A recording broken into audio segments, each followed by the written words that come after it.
Hello everyone, how are you all? I hope you all are fit and fine. Welcome back to your own channel that is EduGrown. This is Richa Sharma, your social science educator. As you know that हमने हमारे channel पे class 9th and 10th का according to first term जो भी आपका syllabus था वो हमने कंप्लीट कर दिया है विद एमसीक्यूज, जिसके कारण आई डोंट थिंक सो कि आपको कोई प्रॉब्लम होगी आपके फर्स्ट टर्म के एग्जाम के अंदर। और आई होप आपने वो सारे लेक्चर देखे भी होंगे और आपको पसंद आए होंगे और आपने एंजॉय भी किया होगा।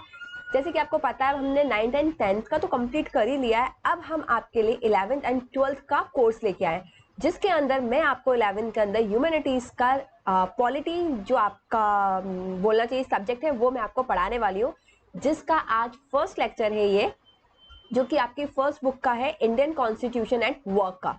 उसका ये फर्स्ट लेक्चर है जिसके अंदर मैं आपको बताने वाली हूँ कॉन्स्टिट्यूशन क्या होता है, किसने लिखा, कैसे लिखा, क्या क्या फंक्शन एंड ऑल है, ये सारी चीजों के ऊपर हम आज डिस्कस करने वाले हैं। सो बिना टाइम वेस्ट किए हम हमारे आज के लेक्चर को स्टार्ट करते हैं।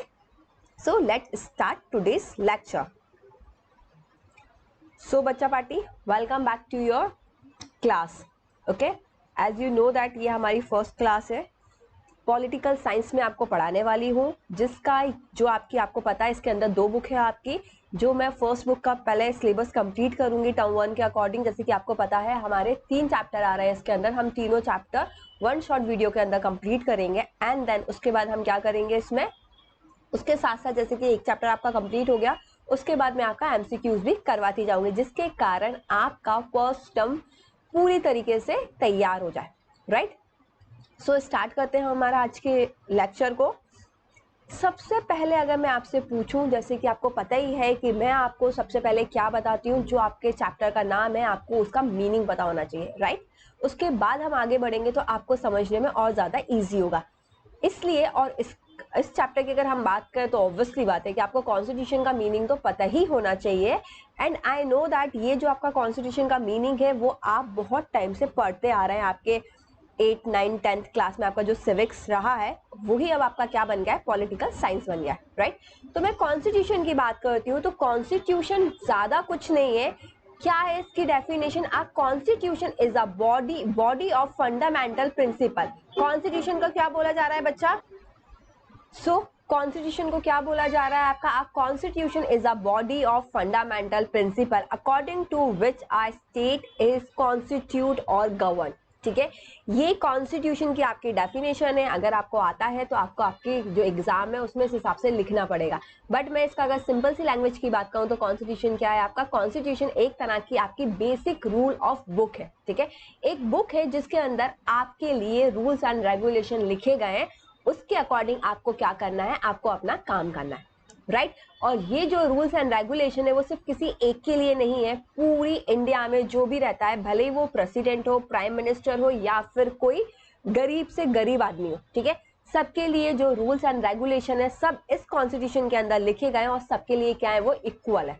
ओके, समझ में आया आपको कि अगर मैं कॉन्स्टिट्यूशन की बात करती हूँ तो कॉन्स्टिट्यूशन का मतलब क्या है, एक तरह का ये सेट ऑफ रूल की बुक है ये। ओके, जिसके अंदर बेसिक रूल्स दिए गए और आपको फॉलो करने। फॉर एग्जाम्पल मैं बात करूं, जैसे कि आपको स्कूल का अगर मैं एग्जांपल लूं आपके लिए, तो आपको पता है स्कूल के लिए आपको एक डायरी दी जाती है जिसके अंदर आपके सारे रूल्स एंड रेगुलेशन लिखे रहते हैं।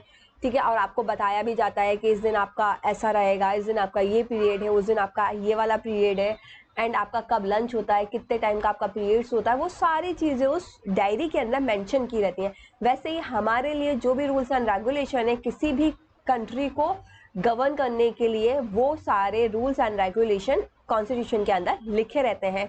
ओके बच्चा, नाउ ये तो हो गई आपकी कॉन्स्टिट्यूशन की मीनिंग। अब हमें ये देखना है कि हमें कॉन्स्टिट्यूशन की नीड क्यों है। ओके, तो जैसे कि आपको ये तो समझ में आ गया बेटा कि कॉन्स्टिट्यूशन क्या होता है। राइट, अगर आपको ये समझ में आ गया कॉन्स्टिट्यूशन क्या होता है तो आपको ये भी पता, मतलब आप ये भी अपने हिसाब से थोड़ा सा सोच सकते हैं कॉमन सेंस के अकॉर्डिंग कि हमें कॉन्स्टिट्यूशन की नीड क्यों होगी। उसके पीछे का मैं रीजन आपको बताती हूँ बच्चा कि कॉन्स्टिट्यूशन की नीड हमें क्यों है। यहाँ कॉन्स्टिट्यूशन की नीड हमें यहाँ इसलिए है क्योंकि ऑब्वियस सी बात है कि अगर हमारी लाइफ में रूल्स एंड रेगुलेशन नहीं होंगे तो कोई चीज ढंग से नहीं होती है। राइट, वैसे ही जो हमारा इंडिया है इतना ज़्यादा डाइवर्स है, अगर उसके अंदर रूल्स एंड रेगुलेशन नहीं होंगे तो लोग बाग अच्छे से चीज़ें कर ही नहीं पाएंगे। हमारी कंट्री जो आज इतने अच्छे से चल रही है, सब लोग इतने अच्छे से रह रहे हैं, वो सारी चीज़ें नहीं हो पाएंगी। वैसे ही हमें कॉन्स्टिट्यूशन की ज़रूरत है। ओके, प्रॉपर डेफिनेशन पे अगर हम आए तो हम बोल सकते हैं we need a constitution to provide a set of basic rule. Wait, हाँ मैंने क्या बोला बच्चा कि आपका we need a constitution to provide a set of basic rule that allow for minimal coordination amongst member of a society which are legally enforceable. ठीक है, obvious सी बात है, आपके पास कुछ बेसिक रूल्स एंड रेगुलेशन होने चाहिए जिसके कारण कोऑर्डिनेशन एंड ऑल अच्छे से हो सके और जो हमारी सोसाइटी है वो अच्छे से क्या हो सके, चल सके।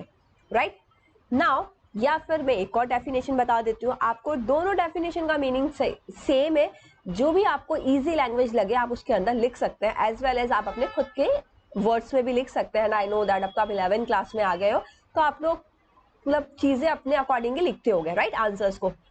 So rules are legally enforceable, gives an assurance to everybody that other will follow this, for if they do not do so they will be punished।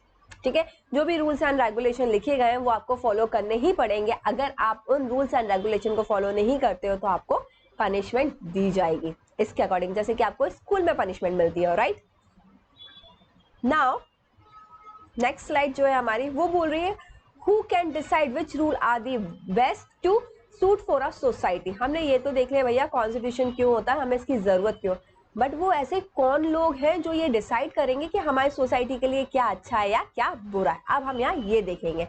So to constitution specify the basic location of power in the society. क्या बोला जा रहा है constitution को, obviously बात है अगर हम पहले की बात करें जो कॉन्स्टिट्यूशन बनाया गया था, तो जो हमारे कॉन्स्टिट्यूशनल फेमस थे, हम बोल सकते हैं जो हमारे उस टाइम के बहुत अच्छे लीडर हुआ करते थे, उनने बहुत सोच समझ के हमारी सोसाइटी को देखते हुए कि उन्हें क्या क्या प्रॉब्लम उस टाइम पे फेस करनी पड़ी थी, जो हमारा इंडिपेंडेंट का स्ट्रगल का टाइम था, तो उन सारी चीज़ों को ध्यान में रखते ही उनने क्या किया है, रूल्स एंड रेगुलेशन बनाए।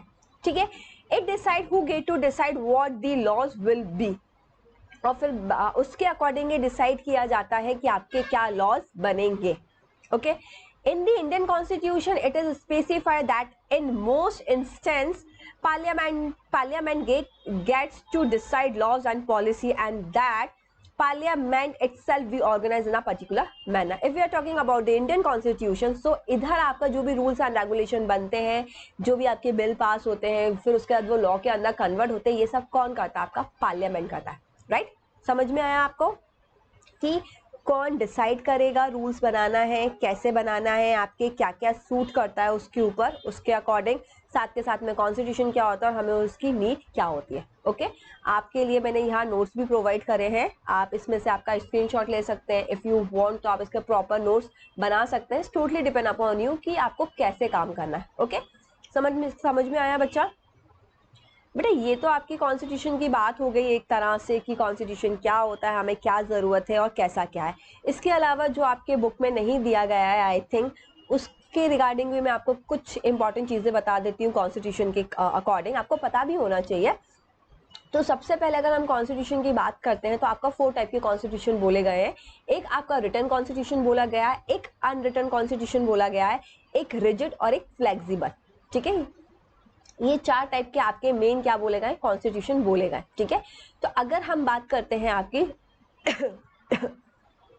जैसे कि अगर हम बात करते हैं हमारे रिटन कॉन्स्टिट्यूशन की, तो रिटन कॉन्स्टिट्यूशन का अगर हम एग्जांपल की बात करते हैं तो आपका यूएसए हो गया। अनरिटन की एग्जांपल की बात करते हैं तो आपका यूके हो गया। रिटन और अनरिटन कॉन्स्टिट्यूशन क्या होता है बच्चा, कुछ नहीं होता। रिटन मतलब कि आपकी जो भी फंडामेंटल्स राइट्स एंड ऑल है, या फिर आपका जो भी हमें बोलना चाहिए फंडामेंटल आपके जो भी प्रिंसिपल्स हैं, बेसिक रूल्स हैं, वो रिटन फॉर्म में। राइट, अनरिटन मतलब कि उसको वह माना तो जाता है लेकिन वो रिटन फॉर्म के अंदर नहीं है आपके। इसके अलावा हम बात करते हैं आपके फ्लेक्सिबल की। फ्लेक्सिबल का मतलब ये होता है कि आप अपने कॉन्स्टिट्यूशन को चेंज कर सकते हो ईजिली।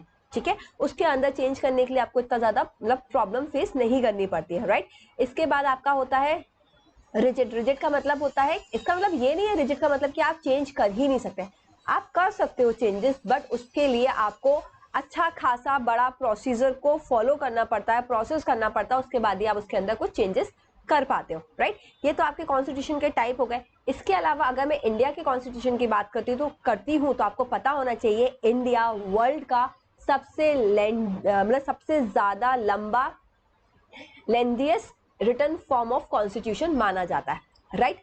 और इसके अलावा मैं इसके अंदर बात करूं तो अगर मैं ओरिजिनल की बात करूं, ठीक है, ओरिजिनली मतलब कि जब इसको बनाया गया तो उस टाइम की मैं अगर बात करूं तो इसके अंदर आपके 395 आर्टिकल्स हुआ करते थे, ओके, एज वेल एज 395 जो आर्टिकल्स आपके हुआ करते थे बच्चा वो कितने शेड्यूल के अंदर, क्योंकि आपके अंदर क्या दिया गया है, आपको बताया गया है कि कितने रिटर्न मतलब कितने आर्टिकल्स हैं, कितने शेड्यूल हैं, कितने पार्ट हैं। तो 395 तो आपके आर्टिकल्स हुआ करते थे, 8 शेड्यूल हुआ करते थे एंड 22 पार्ट्स हुआ करते थे, ठीक है, इन ओरिजिनली। और अगर हम 8 प्रेजेंट अभी की बात करें हम तो आपके 448 जो है वो आर्टिकल्स है आज के डेट के अंदर, एज वेल एज आपका जो 8 शेड्यूल थे अब वो 12 शेड्यूल के अंदर कन्वर्ट हुआ है, ठीक है।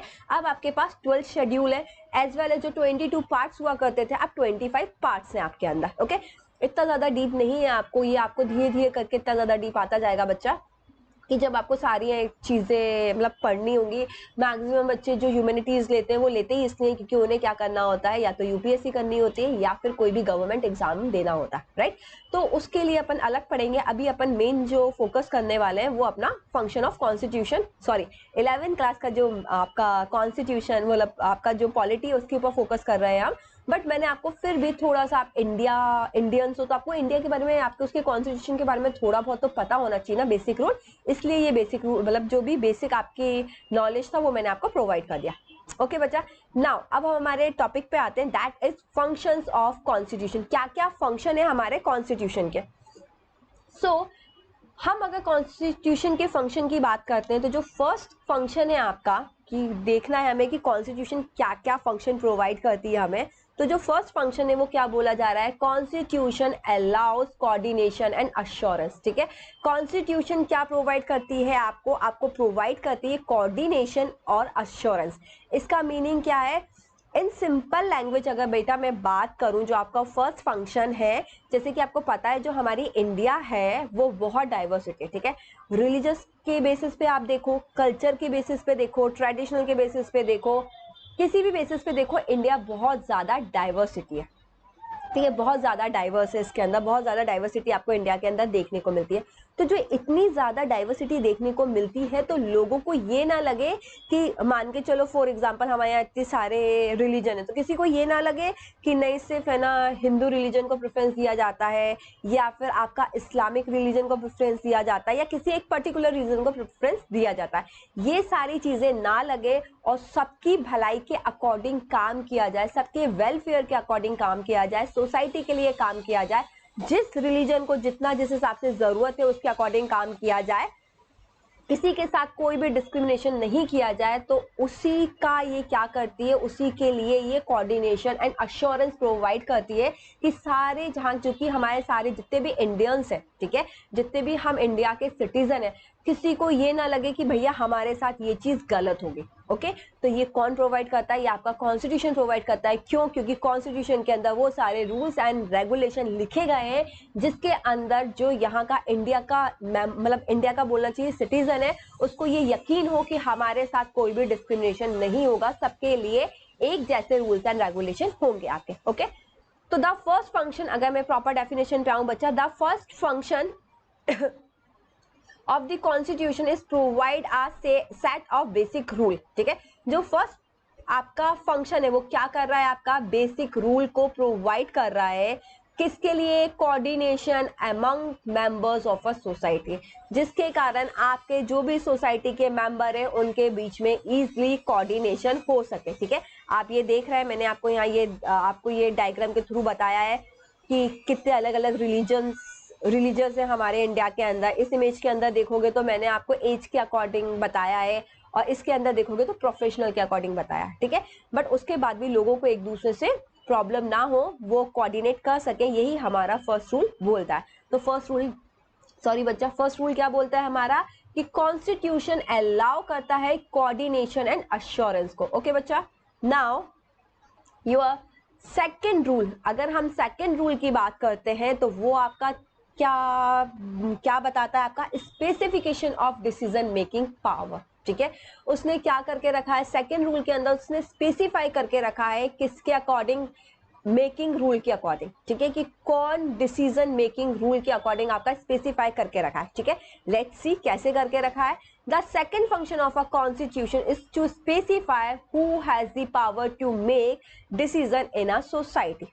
राइट, ये क्यों बोला गया है आपका, क्योंकि ऑब्वियस सी बात है बच्चा कि अगर सब अलग अलग लोग हैं, है ना, तो सब अपने अकॉर्डिंग तो डिसीजन नहीं ले सकते ना, है ना।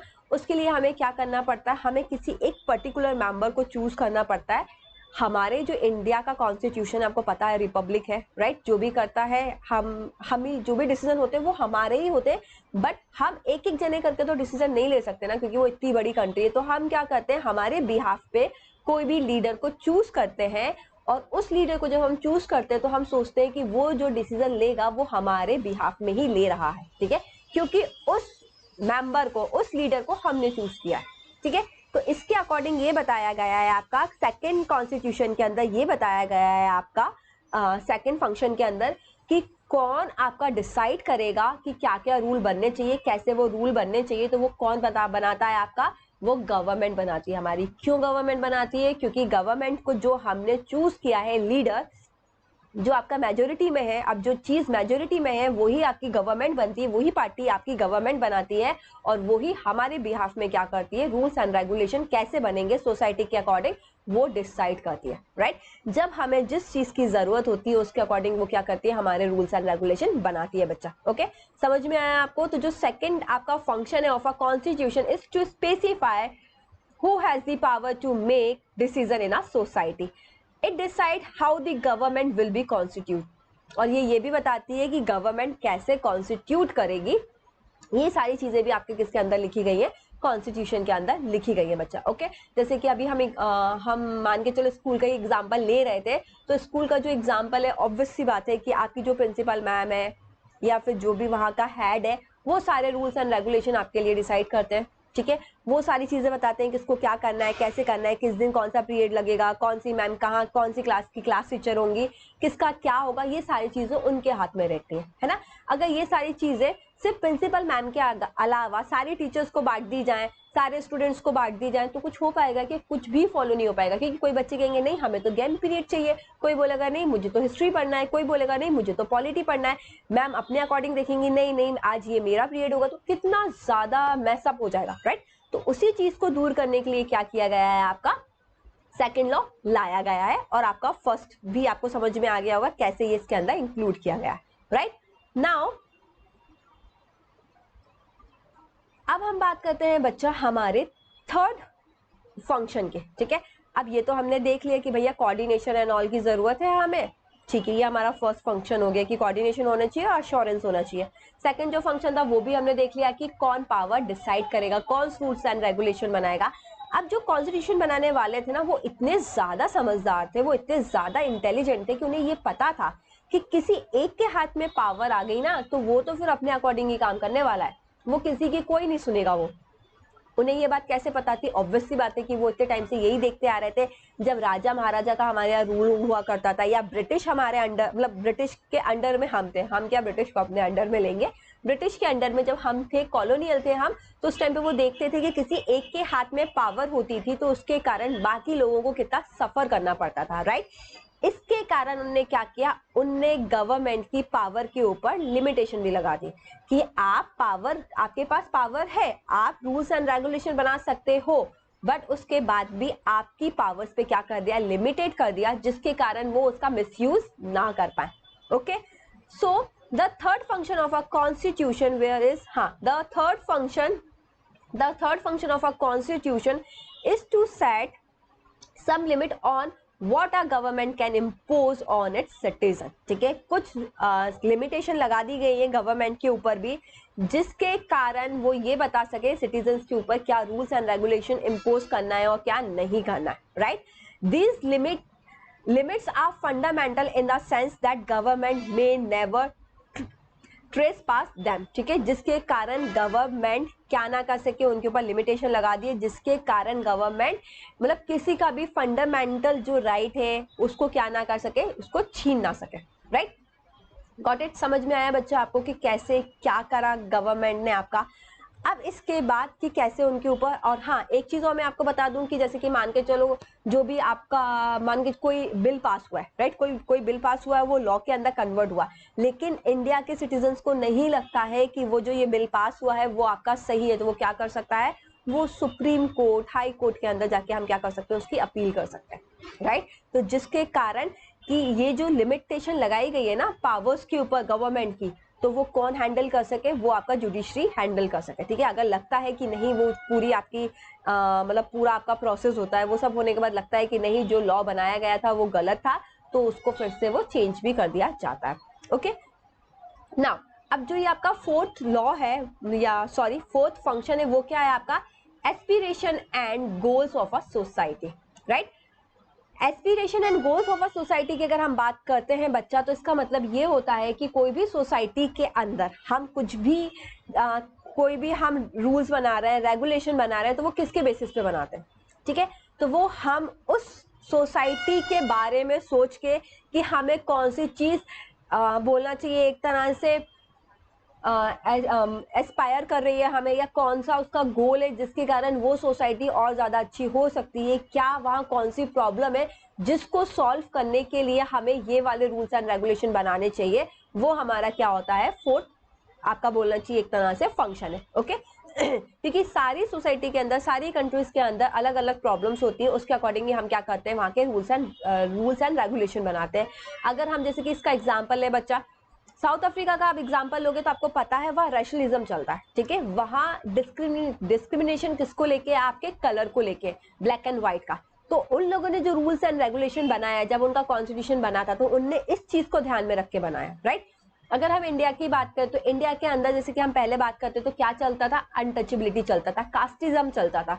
तो हमारे यहाँ जो रूल्स एंड रेगुलेशन बने हैं वो किसके अकॉर्डिंग बने, वो हमारी सोसाइटी के गोल्स को देखते हुए बने। ठीक है, तो ये आपका क्या होता है, फोर्थ नंबर का फंक्शन होता है। अब हम प्रॉपर डेफिनेशन पे आते हैं, provide an enabling framework for a government to do certain positive things to express the aspiration and goals of a society. ठीक है, तो क्या करता है कॉन्स्टिट्यूशन, एक तरह से गवर्नमेंट के लिए फ्रेमवर्क प्रोवाइड करता है, ठीक है, जिसके कारण क्या कर सके, जो आपका गवर्नमेंट है वो कुछ पॉजिटिव थिंग्स या कुछ अच्छी चीजें कर सके, किसके लिए, to express the aspiration and goals of a society. Okay बच्चा, now the Indian constitution was particularly innovative in this respect, और if we talking about the Indian constitution, so आप उस चीज को रियलाइज करेंगे कि Indian constitution was particularly innovative. ठीक है, इन दिस रिस्पेक्ट, तो जो इंडियन कॉन्स्टिट्यूशन है इस रिस्पेक्ट के अंदर बहुत ही ज्यादा इनोवेटिव है।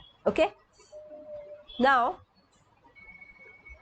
For example, India aspire to be a society that is free of caste discrimination. As you know that, जैसे कि मैंने आपको थोड़ा टाइम पहले ही बताया था कि जो इंडिया के अंदर जो है वो कास्टिज्म का बहुत ज्यादा प्रॉब्लम है। ठीक है, उसको लेके बहुत ज्यादा डिस्क्रिमिनेशन होता है, आपने अनटचेबिलिटी एंड ऑल देखा होगा, पढ़ा भी होगा करके, तो वो एक आपका क्या होता है, बहुत बड़ा प्रॉब्लम होता है। राइट, तो जो हमारे इंडिया किस चीज को इंस्पायर कर रहा है, वो हमारा इंडिया ये बोल रहा है कि हमें जो सोसाइटी चाहिए वो क्या चाहिए, कास्ट डिस्क्रिमिनेशन से फ्री चाहिए। ठीक है, हमारे यहाँ जो कास्टिज्म चलता था या कास्ट डिस्क्रिमिनेशन होता था वो नहीं होना चाहिए आपका। ओके, इसके अलावा जैसे कि मैंने आपको एक और एग्जांपल बताया था जो आपकी बुक में ऑलरेडी गिवन है, साउथ अफ्रीका का। तो साउथ अफ्रीका की जब हम हिस्ट्री देखते हैं तो आप देखते होंगे वहां सबसे बड़ी जो प्रॉब्लम थी वो किसकी थी, रेशियल डिस्क्रिमिनेशन की, मतलब कि कलर को लेके भेदभाव होता था। जैसे कि हमारे यहाँ कास्ट को लेके होता है, वहां स्किन कलर को लेके होता था कि कौन काला है कौन गोरा है, उसके अकॉर्डिंग वहां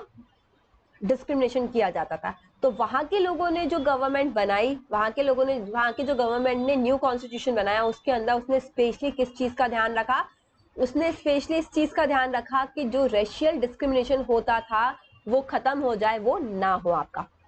okay, the number of provision are interested to ensure the welfare of the society, और इसके अलावा भी बहुत सारे प्रोविजन इंसर्ट किए जाते हैं उसके अंदर डाले जाते हैं जिसके कारण आपकी सोसाइटी का क्या हो सके, वेलफेयर हो सके।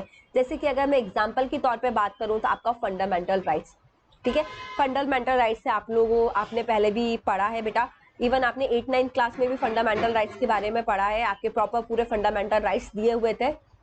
तो फंडामेंटल राइट्स का मतलब ये होता है आपके कि आपका क्या मतलब आपका क्या राइट है, ठीक है। और जो आपका राइट है वो गवर्नमेंट भी आपसे आपका राइट नहीं छीन सकती, ठीक है। कुछ आपके राइट्स हैं सॉरी, जो कॉन्स्टिट्यूशन के अंदर स्पेशली लिखे गए हैं आपके, और उसमें बताया गया है कि वो राइट आपसे आपका कोई भी नहीं छीन सकता है। वो आपके फंडामेंटल राइट्स होते हैं जिसके कारण जो सिटीजन है किसी भी कंट्री का, वो क्या होता है, वो अश्योर हो जाता है कि हाँ भैया हमारे पास हमारे कुछ अधिकार हैं जिसको कोई भी नहीं छीन सकता। जैसे कि आप पूरे इंडिया के अंदर कहीं भी जाके रह सकते हो, कोई भी प्रोफेशनल चूज कर सकते हो, आपके पास फ्रीडम है कि आपको जो बोलना है आप वो बोल सकते हो, ये सारी चीजें आपके पास है। इट मीन्स नॉट दैट कि आप कुछ भी गलत सलत बोलो, प्रोफेशनल कुछ भी चूज करने के लिए बोला है तो भैया मैं तो गुंडा बनूंगा और मारधार करूंगा, ये नहीं है, ठीक है। मतलब हर चीज एक लीगली होनी चाहिए, एक हद तक होनी चाहिए। आपको किसी के बारे में बोलना है तो उसका मतलब ये नहीं है कि आप हर कुछ बोलोगे, इतना ज्यादा आप बुरा बोल जाओगे कि उसके जो बोलना चाहिए रेपुटेशन के ऊपर, उसकी जो मतलब बोलना चाहिए गुडविल है उसके ऊपर इफेक्ट करे, ठीक है। तो इन सारी चीजों का ध्यान में रखते हुए आपका काम किया गया है कि फंडामेंटल राइट्स भी प्रोवाइड किए गए हैं आपको, साथ के साथ में उसके ऊपर कुछ लिमिटेशन भी लगाई गई है कि आपको किस हद तक क्या काम करना है। ओके, नाउ इसके अलावा जो दूसरी चीज होती है वो है डीपीएसपी, ठीक है। डीपीएसपी की अगर मैं बात करती हूँ, इसके फुल फॉर्म की बात करती हूँ तो directive principle of state policy, ठीक है। तो ये जो आपका डीपीएसपी होता है ये आपके लिए मतलब ये जो स्टेट है, जो आपका स्टेट होता है, स्टेट गवर्नमेंट होती है, उनके लिए ये चीजें होती हैं आपकी DPSP.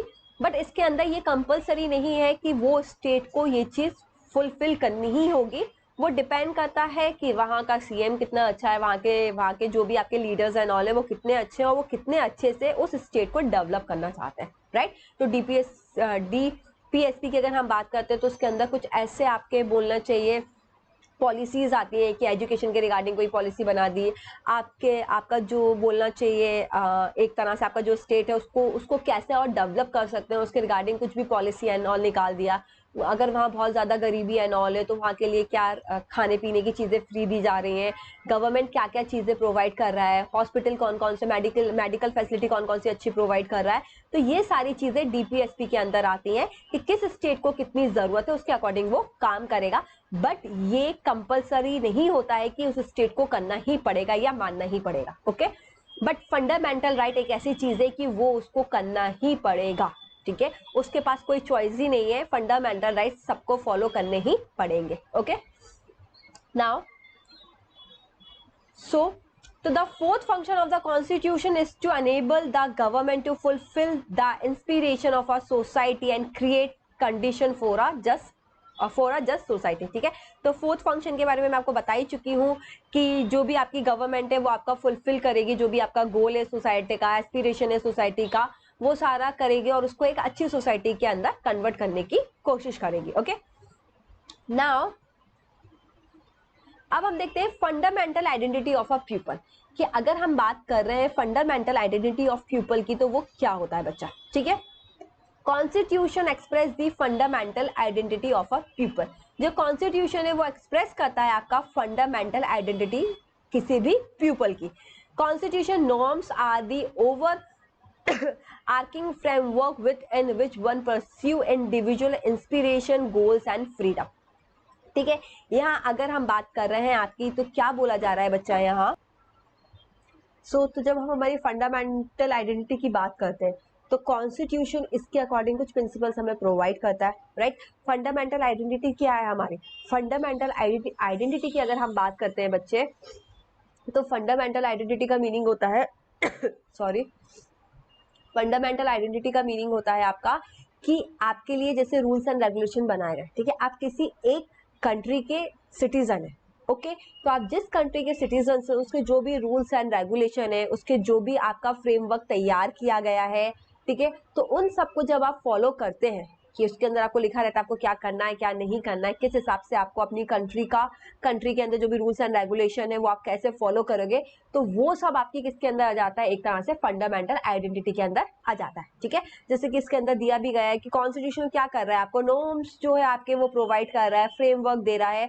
Which one pursue individual inspiration goals and freedom. ठीक है, ये सारी चीजें आपको प्रोवाइड करता है। जब हम fundamental identity of a people की बात करते हैं बेटा, या फंडामेंटल आइडेंटिटी की बात करते हैं, तो ये जो आइडेंटिटी है ना आपकी, वो थ्री, हम बोल सकते हैं थ्री प्रिंसिपल के ऊपर बेस है, या थ्री कैटेगरी के अंदर इसको डिवाइड किया गया है, राइट।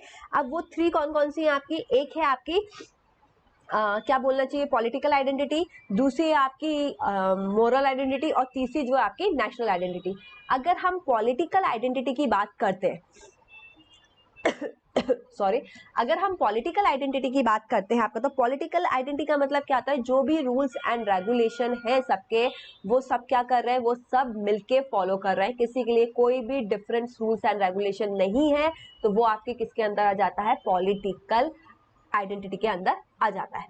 ओके, इसके बाद जो दूसरा आपका होता है वो होता है मोरल आइडेंटिटी। मोरल का मतलब क्या है कि आपका, जैसे कि आपने बचपन में मोरल साइंस की बुक्स एंड ऑल पढ़ा हुआ है कि आपको कहाँ से क्या वैल्यू मिलती है, कहाँ से क्या सीखने को मिलता है, लाइक दैट। तो इसके अंदर भी यही होता है कि जैसे कि हम अलग अलग कास्ट, अलग अलग रिलीजन इनसे बिलोंग करते हैं, राइट, तो हमारे सबके अलग अलग मॉरल्स हैं। तो हमें क्या मॉरल्स मिलता है, हमें क्या पता है, हम कौन सी, मतलब कौन से रिलीजन से है, क्या चीजों को फॉलो करते हैं, वो सारी चीजें हमारी मॉरल आइडेंटिटी को बताती है। थर्ड चीज जो होती है वो होती है आपकी नेशनल आइडेंटिटी। नेशनल आइडेंटिटी की अगर हम बात करें तो नेशनल आइडेंटिटी क्या होती है बच्चा, कि नेशनल आइडेंटिटी का मतलब होता है कि हम सब क्या है, हम सब इंडियंस हैं। ठीक है, वहां उससे कोई नहीं फर्क पड़ता कि आप हिंदू हैं, आप मुस्लिम हैं, आपकी मॉरल आइडेंटिटी क्या है, उससे कोई फर्क नहीं पड़ता है। क्या फर्क पड़ता है कि आप किसको रिप्रेजेंट कर रहे हो, आप सिर्फ इंडिया को रिप्रेजेंट कर रहे हो, इसलिए आप क्या हो, आप सिर्फ इंडियन हो। तो ये आपकी तीन टाइप की क्या होती है बच्चा, आइडेंटिटी होती है। अब नॉर्मल मैं आपको जो मैंने नोट्स दिए वो मैं आपको वन बाय वन मतलब बोलना चाहिए एक तरह से, मैं आपको पढ़ती जाती हूँ। एक्चुअली में मैंने क्या किया है, आपको पॉइंट्स में बेटा लिख के दिया है, ठीक है, और मैंने आपको पैराग्राफ टाइप का लिख के नहीं दिया, बिकॉज पैराग्राफ के अंदर बच्चों को बहुत ज्यादा प्रॉब्लम्स एंड ऑल होती है समझने में या करने में, या उन्हें उसके कारण आंसर लंबा दिखता है। Okay, the constitution set authoritatively constant upon what one may or may not do. ठीक है, कॉन्स्टिट्यूशन ने एक सेट करके रखा है, ठीक है, कि किसको क्या करना है क्या नहीं करना है। इन शॉर्ट के उसने एक तरह के रूल्स एंड रेगुलेशन बना के रखे हैं कि वो आपको फॉलो करने ही पड़ेंगे। जो भी आपकी कंट्री ने रूल्स एंड रेगुलेशन बनाए हैं वो आपको फुलफिल करने ही है, वो आपको फॉलो करने ही है एनी हाउ। ये आपकी पॉलिटिकल आइडेंटिटी होती है, right. It defines the fundamental value that we may not trespass. So the Constitution also give one a moral identity. ठीक है, साथ के साथ में हमें कुछ फंडामेंटल वैल्यूज होती है हमारी, कुछ हमारी मॉरल वैल्यूज होती है, वो हमें क्या प्रोवाइड करती है, वो हमें मॉरल आइडेंटिटी प्रोवाइड करती है, राइट। जैसे कि आप हिंदू हो, आप मुस्लिम हो, आप सिख हो, ईसाई हो, वॉट एवर यू मतलब यू हैव यूर रिलीजन। ठीक है, आपके पास आपका जो भी रिलीजन है वो आप आपकी मॉरल आइडेंटिटी को एक्सप्रेस कर रहा है एक तरह से। ठीक है, many basic political and moral value are now share across different constitutional traditional. क्या बोला जा रहा है यहाँ, many basic political and moral value, जो भी आपकी बहुत सारी बेसिक पॉलिटिकल और मोरल वैल्यू जो है वो क्या किया जा रहा है, शेयर किया जा रहा है कॉन्स्टिट्यूशनल ट्रेडिशनल के अंदर। ओके बच्चा, ये आपकी क्या थी, एक तरह से ये हम बोल सकते हैं ये आपकी सारी मतलब बोलना चाहिए एक तरह से आपकी फंडामेंटल आइडेंटिटीज थी। और आपकी जो नेशनल आइडेंटिटी होती है वो सिंपल सा इन शॉर्ट कि आप कौन हो, आप इंडियंस हो, राइट। ये आपकी थर्ड वाली आइडेंटिटी होती है। इसके बाद हम देखते हैं मोड ऑफ promulgation. ठीक है, this refers to how a constitution come into being, how craft the constitution and how much authority they have. ठीक है, अगर हम mode of प्रोमोलोगेशन की बात करते हैं तो इसका मीनिंग क्या होता है, ये रिफर करता है कि कैसे कॉन्स्टिट्यूशन बना, कैसे कॉन्स्टिट्यूशन फोर्स में आया, किसने बनाया, किसने क्राफ्ट किया, और कितनी उनके पास अथॉरिटी थी, मतलब कितना उनके पास पावर एंड ऑल था, वो सारी चीजें हम इसके अंदर पढ़ने वाले। सो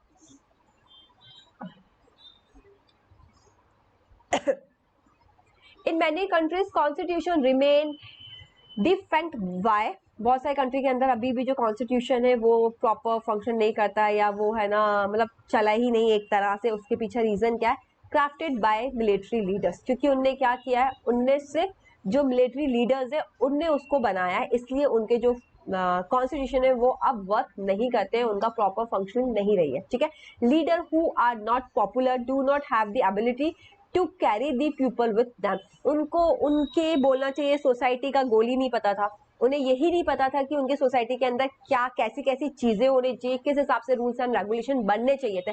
तो उनको सब चीजों का आइडिया नहीं था, इसलिए उनका फंक्शन क्या काम ही नहीं करा। ठीक है, ये बहुत सारे कंट्रीज के अंदर होता है। हम बहुत लकी हैं, हमारा जो कॉन्स्टिट्यूशन है वो हमारे जो फ्रेमर्स थे उनने इतने अच्छे से हमारा कॉन्स्टिट्यूशन को डिजाइन किया है ना कि अभी तक हमें कोई भी प्रॉब्लम नहीं गई है। ठीक है, अभी तक हमारा कॉन्स्टिट्यूशन इतने अच्छे से चल रहा है, right. That is a different thing कि मतलब ऑब्वियसली बात है, डे टू डे कुछ ना कुछ चेंजेस आते हैं, कुछ ना कुछ नई चीजें आती हैं, तो उसके अकॉर्डिंग रूल्स एंड रेगुलेशन थोड़े बहुत चेंज हो जाते हैं, आपके कुछ नए लॉज हो जाते हैं, किसी के अंदर कुछ चेंजेस हो जाता है, that is a different thing. But उसके बाद भी जो उनने हमारा कॉन्स्टिट्यूशन बनाया है ना, वो इतने अच्छे से बनाया है कि इतना टाइम होने के बाद भी अभी तक वो हमारा इतने अच्छे से प्रॉपर फॉलो हो रहा है। ठीक है, तो ये किसके ऊपर डिपेंड करता है कि वहाँ के लीडर्स कैसे हैं, वो कितना ध्यान दे रहे हैं, वो कितने अच्छे से सोसाइटी को जानते हैं, उसके अकॉर्डिंगली वो ये काम कर पाते हैं। ओके बच्चा, now many countries like India, South Africa and the USA are the most successful constitution। ठीक है, इसके अलावा क्या बोला जा रहा है, इंडिया, साउथ अफ्रीका, यूएसए, ये एक तरह से हम बोल सकते हैं वर्ल्ड के बहुत ही सक्सेसफुल कॉन्स्टिट्यूशन में से एक है। Created in the after math of popular national movement. क्यों? क्योंकि ये इन लोगों ने जो आपका जो इंडिया, साउथ अफ्रीका, ये यूनाइटेड नेशन, ये जो भी जितनी भी कंट्री है आपकी, इन लोगों ने जो इनका कॉन्स्टिट्यूशन बनाया है वो सक्सेसफुल क्यों है? क्योंकि बेटा जो उनने नेशनल मूवमेंट करे थे, ठीक है, जो भी उनने स्ट्रगल देखी थी अपनी लाइफ में, जो भी उनका क्या बोलना चाहिए था, हमारा कॉलोनियल पीरियड था, उसके टाइम पे उन्हें जो जो स्ट्रगल को, जो जो प्रॉब्लम को फेस किया था, उन सबको ध्यान में रखते हुए ही वो क्या किया है, उनने उनने वो बोलना चाहिए एक तरह से कॉन्स्टिट्यूशन बनाया है, रूल्स एंड रेगुलेशन बनाए हैं, क्योंकि वो इन सारी प्रॉब्लम से जा चुके थे, वो इन सारी प्रॉब्लम को फेस कर चुके थे। तो वो नहीं चाहते थे कि आने वाली जो जनरेशन हो, आने वाले जो लोग हो, वो इन प्रॉब्लम को फेस करें, इसलिए उन्होंने इस हिसाब से क्या करा है, मूवमेंट बनाया है। इसलिए हमारी कंट्री का या कुछ और जो कंट्रीज है उनका कॉन्स्टिट्यूशन आज तक इतना ज्यादा क्या है, सक्सेसफुल है। Okay, Indian constitution overview. अब हम इंडियन कॉन्स्टिट्यूशन का ओवरव्यू देखेंगे।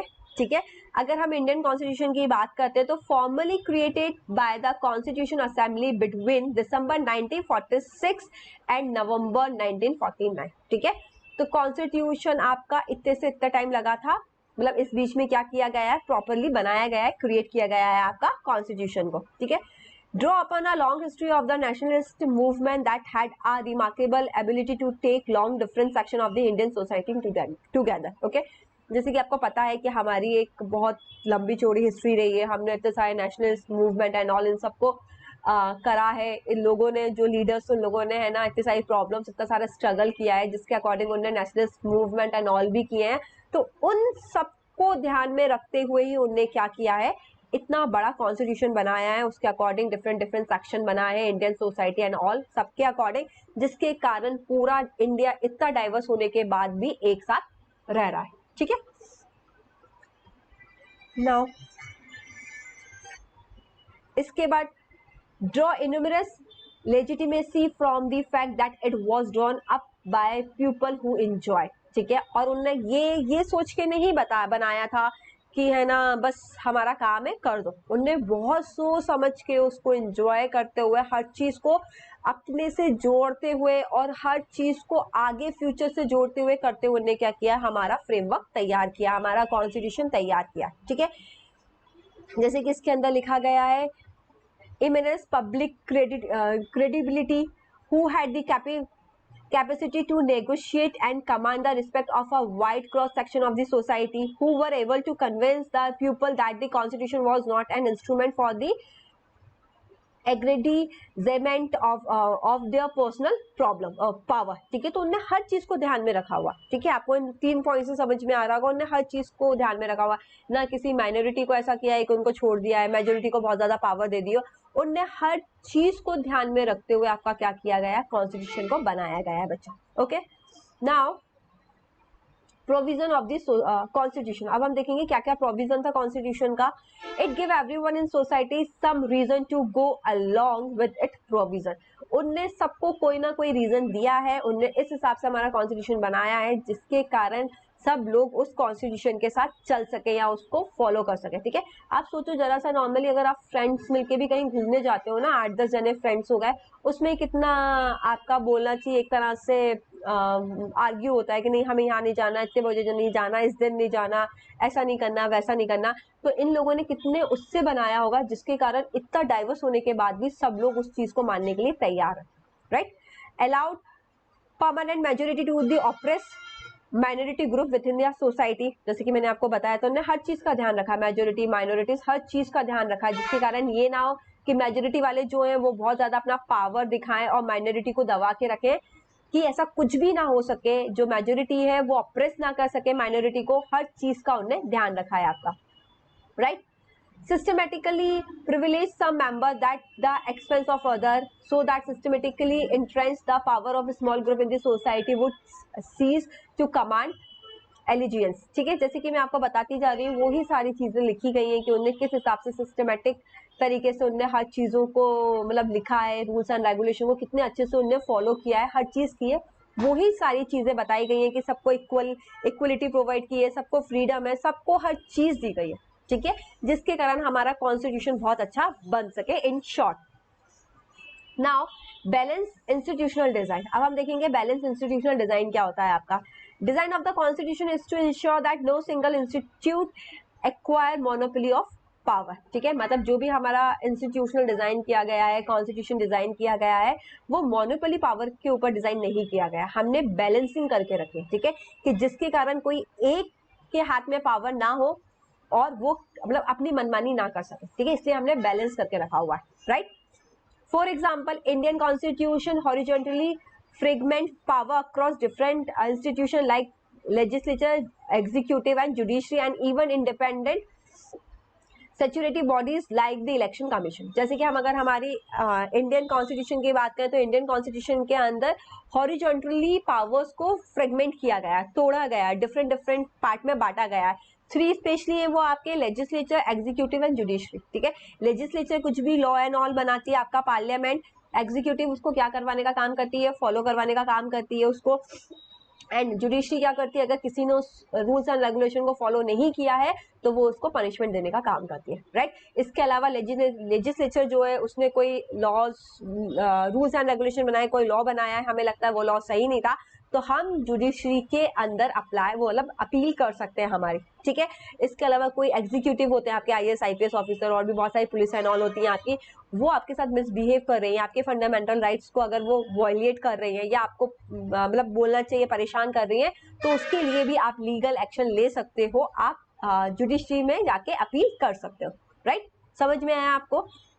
इसके अकॉर्डिंग आपको प्रॉपर मतलब प्रॉपर आप जब आप आगे जाके पढ़ेंगे तब आपको सब कुछ दिया गया है, कौन से आर्टिकल के अकॉर्डिंग आप क्या क्या चीजें कर सकते हो, कौन से आर्टिकल के अकॉर्डिंग कहाँ जा सकते हो, क्या है वो सारी चीज आपको डीप में, बट इतना ज्यादा डीप में आपको पढ़ा नहीं सकती हूँ। वैसे ये वन शॉट वीडियो, तो एज यू नो दैट कि मैं बहुत ज्यादा लंबा चैप्टर नहीं करना चाहती हूँ।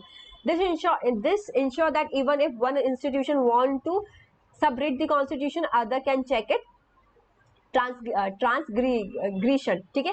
क्या बोला जा रहा है, जैसे कि अगर मान के चलो कोई कुछ पावर अपनी ज्यादा जता रहा है या कुछ कर रहा है, तो दूसरा उसको क्या कर सके, चेक कर सके और लिमिट लगा सके उसके ऊपर, ठीक है।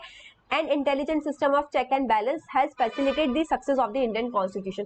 और ये जो बैलेंस, चेक एंड बैलेंस वाला जो आपका बोलना चाहिए सिस्टम है हमारे इंडिया के अंदर, उसने एक तरह से इंडियन कॉन्स्टिट्यूशन को और ज्यादा सक्सेस बना लिया है। जैसे कि कहा जाता है सोने पे सुहागा वाला जो काम होता है ना, लाइक दैट, ओके।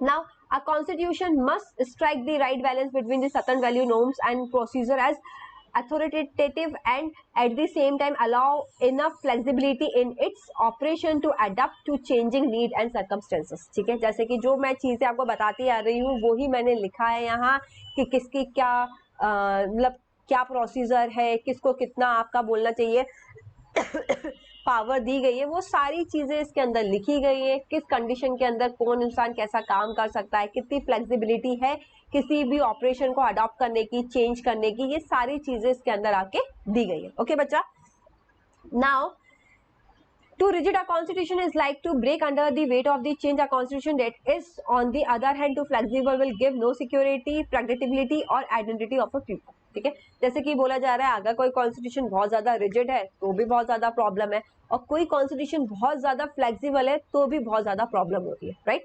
और थैंकफुल कि जो हमारे इंडियन कॉन्स्टिट्यूशन के फ्रेमवर्कर थे उन लोगों ने क्या किया है, फेमस जो थे जिनने हमारा कॉन्स्टिट्यूशन बनाया है उनने हर चीज का ध्यान रखा है कि ना तो इंडियन कॉन्स्टिट्यूशन को बहुत ज्यादा फ्लेक्सिबल बनाया और ना ही बहुत ज्यादा रिजिड बनाया। ठीक है, उनने एक सोच समझ के काम किया है, right. Now how was the Indian constitution made. अब इंडियन कॉन्स्टिट्यूशन कैसे बना हम वो देखेंगे।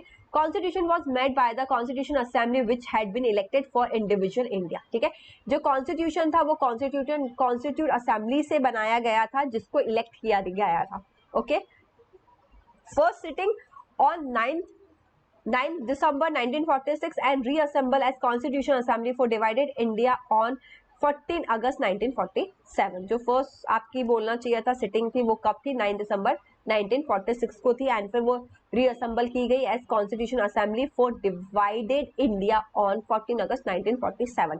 14 अगस्त 1947 को क्या हुआ था बच्चा, याद है? हाँ, इंडिया और पाकिस्तान को अलग अलग किया गया था, right. Now member were elected by indirect election by the member of the provisional legislative assembly that had been established in 1935। तो क्या बोला जा रहा है, जो भी मेंबर इलेक्ट किए गए थे वो इनडायरेक्ट इलेक्शन के थ्रू इलेक्ट किए गए थे, and then a member of the provisional legislative assembly that had been established, जो कि एस्टैब्लिश की गई थी 1935 के अंदर, right. The Constituent Assembly was composed roughly along the lines suggested by the plan proposed by the Committee of British Cabinet known as the Cabinet Commission। ठीक है, जो Constitution Assembly was composed, जो compose की गई थी roughly along the lines suggested by the plan proposed, जो ये सारा प्लान जो propose किया गया था, प्लान ये जो दिया गया था वो किसने दिया था, एक कम्युनिटी थी, ब्रिटिश कैबिनेट कम्युनिटी थी जिसका नाम था कैबिनेट मिशन करके। उसने क्या किया था, उसने एक तरह से हम बोल सकते हैं रफली प्रपोजल दिया था, right. And according to the cabinet mission plan के अकॉर्डिंग उन्होंने क्या क्या चीजें बोली थी, क्या क्या चीजें बताई थी, हमें वो देखना है यहाँ। Each provision and each princely state or the group of state were allotted seat proportional to their respective population rough in the ratio of 1:10 lakh. ठीक है, तो उनका जो फर्स्ट पॉइंट था उनने ये बोला था आपका कि each province and each princely state, जो भी ईच स्टेट है या प्रिंसली स्टेट है या ग्रुप ऑफ स्टेट है उनको अलॉट किया जा रहा है सीट किसके अकॉर्डिंग, उनने एक रेशियो प्रोवाइड किया था आपका कि 1:10 लाख के अकॉर्डिंग क्या किया गया है, वो प्रोवाइड किया गया है, right. The seat is each provision were distributed among the three main community, Muslim, Sikh and Jainal in proportion to their respective population। और उनने क्या किया था, जो भी सीट प्रोवाइड की गई थी जैसे कि हमने ऊपर पढ़ा गया है आपका, वो 3 मेन कम्युनिटी के अंदर प्रोवाइड की गई थी, मुस्लिम, सिख और जनरल, मतलब कि हिंदू जो है उनके अकॉर्डिंग उनने क्या किया था, उनकी जो भी पॉपुलेशन है उसके अकॉर्डिंग क्या किया गया था, सीट को प्रोवाइड किया गया था। Member of the each community in the provisional legislative assembly elect their own representative by the method of proportional represent with single transferable vote। और क्या किया गया था, member of the each community, जो भी मेंबर थे सारी कम्युनिटी के जिनको इलेक्ट किया गया था, रिप्रेजेंट किया गया था, वो किस मेथड के थ्रू किया गया था, proportional representation with single transfer vote के अकॉर्डिंग उन्हें क्या किया गया था, इलेक्ट किया गया था। The method of selection in the case of representative of princely state was to be determined by consultation. ठीक है, जो भी method of selection था कि कौन रिप्रेजेंट करेगा प्रिंसली स्टेट एंड ऑल को, वो कंसल्टेट करने के बाद ही, उन लोगों का कंसल्टेट करने के बाद ही क्या किया गया था, डिटरमाइन किया गया था. ओके बच्चा. नाउ प्रोसीजर को अगर हम देखें तो the constitute assembly had 8 major community on different subject. 8 major community बनी थी डिफरेंट सब्जेक्ट पे. जैसे कि अगर हम बात करें आपका जवाहरलाल नेहरू, राजेंद्र प्रसाद, सरदार पटेल, मौलाना आजाद और अंबेडकर चेयर दिस कम्युनिटी. ठीक है, और इन सबको किसने, मतलब इन सब कम्युनिटी को किसने चलाया था या करा था, तो इनके कुछ लोगों के इसके अंदर नाम दिए गए. Right. Each community usually draft particularly provision of a constitution which are then subject to debate by the entire assembly. Some provision was subject to the vote. और सबको जैसे कि बांट दिया गया था काम, उसके अकॉर्डिंग सब लोग क्या करते थे, उसके ऊपर वर्क करते थे, उसके ऊपर सब कुछ जो जो उनके पॉइंट्स होते थे, जो भी डिसएडवांटेजेस एडवांटेजेस जो भी सारे पॉइंट्स होते थे वो सब लिखते थे एंड देन उसके ऊपर डिबेट किया जाता था. और ये ऐसा हमारे आज के टाइम जैसा डिबेट नहीं होता था कि अगर सामने वाली कोई गवर्नमेंट है वो अच्छा काम भी कर रही है तो भी उसको गलत साबित करेंगे. वहाँ ये होता था जो चीज अच्छी है उसको अच्छी ही मानी जाती थी, वहां एक दूसरे से जला नहीं जाता था. राइट, कि नहीं हमें ही गवर्नमेंट बनानी, वहां ऐसा नहीं होता था उस टाइम पे. आज के टाइम पे जो पॉलिटी है ना, पॉलिटिक्स है ना, उस टाइम पे ऐसी पॉलिटिक्स नहीं हुआ करती. उस टाइम पे जो नेता हुआ करते थे ना, लीडर्स, वो बहुत अच्छे हुआ करते थे. राइट. तो अगर उन लोगों की है ना बोलना चाहिए, अगर मेंटलिटी नहीं भी मिलती थी ना, उनके पॉइंट्स ऑफ व्यू नहीं भी मिलते थे ना, तो वो एक दूसरे के पॉइंट्स ऑफ व्यू को समझाने की और समझने की कोशिश करते थे. किसके पर्सपेक्टिव से, उसमें वो खुद का फायदा नहीं देखते थे, उसमें वो पूरे इंडिया का, वो जो सिटीजन है वहां के, उनका फायदा देखते थे. ठीक है. और कुछ ऐसे प्रोविजंस होते थे जिन पे लगता था कि वोट की जरूरत है, तो डिबेट के बाद उसके ऊपर वोट भी किया जाता था. ओके. इस तरीके से आप देख सकते हैं हमारा मतलब कितनी मेहनत करने के बाद जो हमारा कॉन्स्टिट्यूशन है वो तैयार किया गया. तो ऑब्वियसली बात है, जब इतनी मेहनत करने के बाद हमारा जो कॉन्स्टिट्यूशन है वो प्रोवाइड किया गया है, तो वो कैसे गलत हो सकता है, वो कैसे सक्सेसफुल नहीं होगा. क्योंकि एक तो इतने इंटेलिजेंट और मतलब उनने बिल्कुल निस्वार्थ होके, मतलब उनका कोई सेल्फिशनेस नहीं था इसके अंदर. राइट. उनका कोई खुद का मतलब नहीं था, उनने पूरे इंडिया को लेके, इंडिया के सिटीजन्स को लेके ये कॉन्स्टिट्यूशन क्या किया था, बनाया था. ओके बच्चा. नाउ ऑब्जेक्टिव रेजोल्यूशन की अगर हम बात करें तो it define the aim of the assembly. इसने क्या डिफाइन किया, ऑब्जेक्टिव रेजोल्यूशन का मतलब ही क्या होता है, एक तरह से आपका प्रीएम्बल बोल लो आपका. ठीक है. इट डिफाइंस, ये क्या डिफाइन करता है, आपका एम ऑफ द असेंबली, की जो भी असेंबली है उसका एम क्या है. ये मूव बाय नेहरू इन 1946. इसको किसने बोलना चाहिए था, एक तरह से मतलब चलाया था, वो नेहरू जी ने किया था 1946 के अंदर. And this resolution in capsulated the inspiration and value behind the constitution. और यही एक रेजोल्यूशन है जिसने क्या किया, जो कॉन्स्टिट्यूशन बनाने को एक तरह से इंस्पायर किया. ठीक है. Based on this resolution, our constitution gave institutional expression of this fundamental community, equality, liberty, democracy, sovereignty and the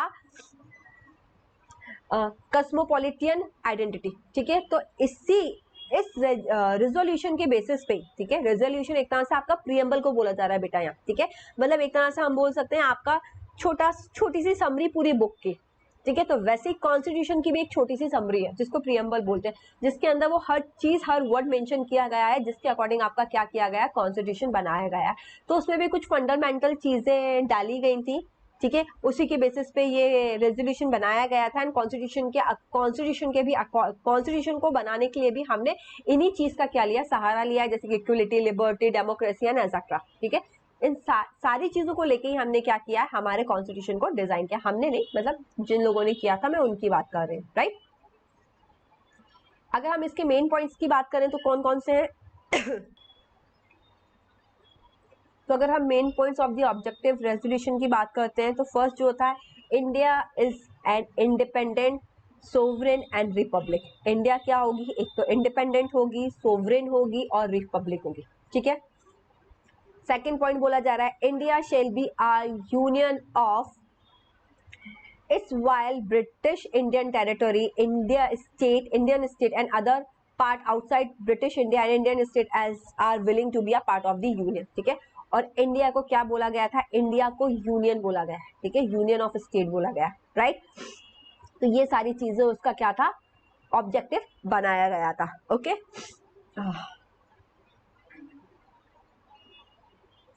now territory from the union shall be autonomous unit and exercise all power and function of the government and administration except those assigned to or vested in the union, ठीक है। और क्या बोला जा रहा है आपका, territory forming the union shall be in autonomous unit, territory जो भी आपकी फॉर्म की गई है, ठीक है, उसको क्या बोला जा रहा है, ऑटोनॉमस यूनिट बोला जा रहा है, exercise all power and function of the government, ठीक है, जो भी पावर फंक्शन सब कुछ है सब क्या करे जा रहे हैं, वहाँ एक्सरसाइज किए जा रहे हैं, सारा एडमिनिस्ट्रेशन सिस्टम एंड ऑल जो भी है सबको सब क्या किया गया है, असाइन किया गया है, okay. All power and authority of the sovereign and independent India and its constitution shall flow from the people, क्या बोला जा रहा है, जो भी सारे पावर्स अथॉरिटी सारी चीजें जो है वो अकॉर्डिंग टू पीपल क्या की गई है, दी गई है, ठीक है, किसी के पास कुछ पावर है, किसी के पास कुछ पावर है, हर चीज वो दी गई है, ओके। इसके अलावा all the people of the Indian shall be guarantee of the secure social, economic and the political justice, equality of the state and opportunity and equality before law, fundamental freedom of speech, मतलब in short में अगर आपको बताऊं तब पढ़ने से अच्छा ये आप पढ़ लीजिएगा पॉज करके, किसके अंदर सिंपल सी बात है, अगर मैं क्या बोलते हैं कि इसके ऑब्जेक्टिव की बात करती हूँ रिजोल्यूशन के, तो उसके अंदर सिंपल सी बात है, ये सारी चीजें दी गई है कि हमारा जो इंडिया है उसको कैसे कॉन्स्टिट्यूट किया जाएगा, जो भी पूरा कॉन्स्टिट्यूशन के अंदर लिखा गया है वो सारी चीजें हमारे यहाँ बताई गई है कि हमें कैसे इक्वलिटी, मतलब हमें कैसे पावर्स को हमारे डिवाइड किया गया है, ठीक है, किसके अंदर, आपके जो भी 3 लेवल है उसके अंदर, राइट। इसके अलावा जैसे कि लेजिस्लेचर हो गया आपका, एग्जीक्यूटिव हो गया आपका, और क्या बोलते हैं उसको, जुडिशरी, इन सब के अंदर पावर्स को डिवाइड किया गया है, ठीक है, इस चीज का ध्यान रखा गया है आपका। और साथ के साथ में किस चीज का ध्यान रखा गया है आपका, all people of India shall be guaranteed and secure social economic and political justice, सबको political economic and social justice मिले आपकी, कि क्या क्या रूल्स एंड रेगुलेशन होना चाहिए, हमें क्या क्या फॉलो करना है, कि कौन कौन से फंडामेंटल फ्रीडम्स देने, कौन कौन से फंडामेंटल राइट्स हैं आपके, हर चीज इसके अंदर लिखी गई है आपके इन शॉर्ट, ओके। नाउ इसके अलावा ये भी लिखा गया है जो आपकी बैकवर्ड क्लासेस हैं आपकी, या जो आपके SSC SST वाले जो लोग हैं उनके लिए क्या क्या प्रोविजन बनाने चाहिए, उनके लिए कैसे उनका है ना सेफ गार्ड एक तरह से हमें प्रोवाइड करना चाहिए, जिसके कारण अगर वो बैकवर्ड है, ठीक है, तो वो कैसे आगे आ सके, राइट। तो उसके लिए भी कुछ प्रोविजंस एंड ऑल बनाए गए हैं, जैसे कि आपने रिजर्वेशन सुना होगा, तो वो इन लोगों के लिए, माइनॉरिटीज के लिए, बैकवर्ड क्लासेस के लिए, आपके ट्राइबल जो एरियाज होते हैं ST SC, इनके अकॉर्डिंग भी वो बनाए गए, ओके। मतलब इन शॉर्ट उनने टोटल ले दे के हमारे इंडियंस के अकॉर्डिंग कि हमारे जो सिटीजन है ना उनको क्या क्या बेनिफिट होगा उसके अकॉर्डिंग सारे रूल्स एंड रेगुलेशन बनाए, ठीक है। इसके अलावा बनाया गया है जैसे कि आपका बोलना चाहिए कि कैसे जस्टिस एंड लॉ दिया जाएगा, ठीक है, सारी सबको सबके लिए जो लॉ है या जस्टिस है सबके लिए इक्वल एंड ऑल है, ये सारी चीजें आपकी बनाई गई हैं। साथ के साथ में आपको contribution to the promotion of the world peace and the welfare of mankind, तो ये सारी चीजें उसके अंदर आपकी क्या करी गई है, बताई गई है बच्चा, ओके। अब हम इंस्टीट्यूशनल अरेंजमेंट की बात करें तो a constitutional assembly spend a lot of time on evolving the right balance among the various institutions like the executive, the legislature and the judiciary, ठीक है। जो कॉन्स्टिट्यूशन असेंबली थी उसने बहुत ज्यादा टाइम इसके ऊपर इन्वेस्ट किया था, ठीक है, कि किसके अकॉर्डिंग वो पूरा राइट बैलेंस रख सके, किसको क्या क्या कौन कौन से पावर्स दे सके, जिसके कारण प्रॉपर जो है वो अरेंजमेंट हो सके और एक तरह का बैलेंस बना रहे, ठीक है। जैसे कि जो हमारे 3 इंस्टीट्यूट है, एग्जीक्यूटिव, लेजिस्लेचर एंड जुडिशरी, तो इनके अंदर कौन कौन से किस किस को कितना कितना पावर दिया जाएगा, किस हिसाब से दिया जाएगा, तो ये सारी चीजें भी उनने इसके अंदर लिखी थी, okay. Now adoption of the parliament form and the federal arrangement which would distributed governmental power between the legislature and the executive on the one hand and the between the state and the central government on the other hand, ठीक है। In short इसमें भी यही बताया गया है कि कैसे पावर को डिस्ट्रीब्यूट किया गया है लेजिस्लेचर एंड एग्जीक्यूटिव के अंदर, एक तरह हम देखेंगे, और दूसरी तरह आप देखोगे स्टेट एंड सेंट्रल गवर्नमेंट के अंदर कैसे पावर्स को डिस्ट्रीब्यूट किया गया है, ठीक है। तो ये सारा इसके अंदर लिखा गया है, बताया गया है कि उन तीन पावर्स को तो इंस्टीट्यूशन को तो हमने देख ही लिया था, इन 3 इंस्टीट्यूशन के अलावा state government and central government कैसे एक दूसरे पे भरोसा करेगी, कैसे एक दूसरे के ऊपर मानना चाहिए, एक तरह से मिल बांट के काम करेगी, ये सारी चीजें इसके अंदर क्या की गई थी, लिखी गई थी। ओके, अब इसके बाद जो आपका लास्ट टॉपिक है इस चैप्टर का वो ये है बोरोड कॉन्स्टिट्यूशन।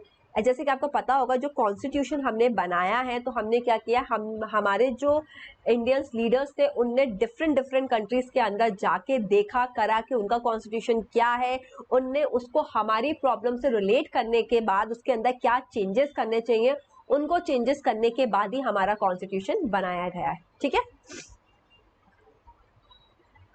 फ्रॉम अगर मैं देखूं ब्रिटिश कॉन्स्टिट्यूशन से क्या क्या लिया गया था, फर्स्ट पास दी पोस्ट। ठीक है, ये हमारा किससे लिया गया था, ब्रिटिश कॉन्स्टिट्यूशन से, जो कि आज तक चला आ रहा है। जैसे कि हम देखते हैं कि जितनी भी हमारी पार्टी है सबके बीच में इलेक्शन होते हैं और जिसके पास सबसे ज्यादा वोट होते हैं वही क्या करता है, गवर्नमेंट बनाता है। ठीक है, तो ये आपका किससे लिया गया था, ये वाला कंसेप्ट आपका ब्रिटिश कॉन्स्टिट्यूशन से लिया गया था, जिसको हम फर्स्ट पास दी पोस्ट बोलते हैं। ओके, जो भी हमारे इलेक्शन एंड ऑल होते हैं ना, जो मेजोरिटी बनती है जिस गवर्नमेंट की, मतलब जो जिस पार्टी की मेजोरिटी बनती है वही गवर्नमेंट बनाएगा, उसको हम बोलते हैं first past the post. Second होता है institution of the speaker and her and his role. ठीक है, स्पीकर में जो भी लेडी या जेंट्स जो भी होंगे उस टाइम पे स्पीकर होंगे इंस्टीट्यूशन के, उनके क्या रूल्स एंड रेगुलेशन होंगे, क्या रोल होगा उसका, वो हमने ब्रिटिश कॉन्स्टिट्यूशन से लिया है जी। ये हमारी पार्लियामेंट्री फॉर्म ऑफ गवर्नमेंट है ना, वो भी हमने ब्रिटिश से ली है। आइडिया ऑफ जो रूल है ये भी हमने किससे लिया है, ब्रिटिश से लिया है। लॉ मेकिंग जो हमारा प्रोसीजर है, ठीक है, वो भी हमने किससे लिया है, ब्रिटिश से लिया है। राइट, तो ये 5 हमने ब्रिटिश से लिए। आपको बेटा ये याद रखना है, ये आपका 110% इसमें से आपका एमसीक्यूज में आएगा ही, किससे क्या लिया है आपने, ये आपका बहुत इंपॉर्टेंट है। राइट, फंक्शन एंड ऑल वो तो थे इंपॉर्टेंट, बट जैसे कि पता है आपका फर्स्ट टर्म जो वो एमसीक्यूज फॉर्म में होने वाला है, तो ये तो आपका बहुत इंपॉर्टेंट है। ठीक है, तो आपको पता होना चाहिए कहाँ से क्या क्या लिया है। इवन और भी चीजें और जगह से ली गई है, बट मैंने आपके से बुक के अकॉर्डिंग जो आपकी बुक में दिया गया था वो मैंने बताया। ठीक है, तो ये 5 पॉइंट याद रखना, first past the post, institution of the speaker and her his role, parliamentary form of government, idea of the rule, make law making procedure। ये 5 चीज हमने ब्रिटिश कॉन्स्टिट्यूशन से ली है। इसके अलावा फ्रेंच कॉन्स्टिट्यूशन की अगर हम बात करें तो लिबर्टी, इक्वलिटी एंड फर्टर्निटी, ये हमने किससे लिया है, फ्रेंच से लिया है। इवन ये हमने फ्रेंच से नहीं, ये फ्रेंच ने पूरी दुनिया को ही दिया, एक तरह से हम बोल सकते हैं। ठीक है, तो किसका, लिबर्टी मतलब कि फ्रीडम, इक्वलिटी एंड फर्टर्निटी। ठीक है, जो भाईचारा एंड ऑल होता है, ये तीनों चीजें आपको हमने किससे लिए, फ्रेंच से लिए। राइट, इरिस की अगर हम बात करें तो हमने उससे डीपीएसपी लिया है, जिसका फुल फॉर्म होता है directive principle of state policy. कुछ पॉलिसीज होती हैं जिसको वहां जो स्टेट है हमारी, उसको क्या करना चाहिए, फुलफिल करना चाहिए उस स्टेट को डेवलप करने के लिए। ठीक है, कोई एजुकेशन पॉलिसी अच्छी बना दी, राइट, हमने हमारे स्टेट को, मतलब मान के चलो कोई टूरिस्ट प्लेस है उसको बना दिया, पानी की प्रॉब्लम है उसको सॉल्व कर दिया, लाइक दिस। ठीक है, बट ये फोर्सेबल नहीं होता, वो उसके ऊपर डिपेंड करता है कि वो करना चाहता है या नहीं करना चाहता स्टेट। इसके बाद यूएसए की अगर हम बात करें तो charter of fundamental right, in short जो फंडामेंटल राइट्स है, जिसको यूएसए के अंदर बिल ऑफ राइट्स बोला जाता है और हम लोग उसको फंडामेंटल राइट्स बोलते हैं, मैग्ना कार्टा राइट्स भी बोला जाता है बहुत सारी जगह इसको। तो वो हमने जो ये हमारे फंडामेंटल राइट्स ना, वो हमने कहाँ से लिए, यूएसए से लिए। ओके बच्चा, और ये जुडिशियल रिव्यू की या इंडिपेंडेंस ऑफ जुडिशरी की जो पावर है वो भी हमने कहाँ से लिया है, क्या बोलना चाहिए, यूएसए से लिया। जैसे कि आपको पता है कि जो जुडिशियल का रिव्यू का पावर होता है आपका, या फिर जो जुडिशियल के पास अपनी खुद की पावर है जो उसको इंडिपेंडेंट बनाता है, वो हमने यूएसए से लिया है। ओके, नाउ कैनेडियन की अगर हम बात करें तो हमने क्वाजी फेडरलिज्म का जो हमारा फॉर्म ऑफ गवर्नमेंट है वो हमने किससे लिया है, वो हमने कनाडा से लिया है। राइट, क्वाजी फेडरल का मतलब हमारी जो कंट्री है ना तो वो फुल्ली फेडरल सिस्टम को अपनाती है, क्वाजी फेडरल को अपनाती है। क्वाजी फेडरल का मतलब ये है कि हमारा जो फेडरल सिस्टम है उसका मतलब ये होता है स्टेट की भी चलती है, सेंट्रल की भी चलती है, दोनों के पास पावर है, लेकिन ज्यादा पावर किसके पास है, सेंट्रल के पास। फॉर एग्जांपल अगर हम 100% पावर में से बात कर रहे हैं तो 60% पावर सेंट्रल गवर्नमेंट के पास है, लेकिन 40% पावर किसके पास है, आपकी खुद जो स्टेट गवर्नमेंट है उसके पास भी। और फुल्ली क्वाजी का मतलब ये होता है बिल्कुल 50-50%। राइट, यहाँ आपका सेंट्रल के पास थोड़ी सी ज्यादा पावर दे दी गई है, तो हम ये वाला फॉलो करते हैं जो हमने किससे लिया है, कैनेडियन से लिया, right. The idea of residual power जो है हमारा, वो हमने किससे लिया है, क्या बोलना चाहिए आपसे, कनाडा से लिया, ठीक है। ये सारी चीजें हमारी होगी बेटा, हमने कहाँ से क्या क्या लिया है, आपको ये आपको अच्छे से लर्न करना है। जो भी आपको नहीं समझ में आता है या आपको लगता है कि आपको किसी में डाउट हो, तो आप मुझे मैसेज कर सकते हैं।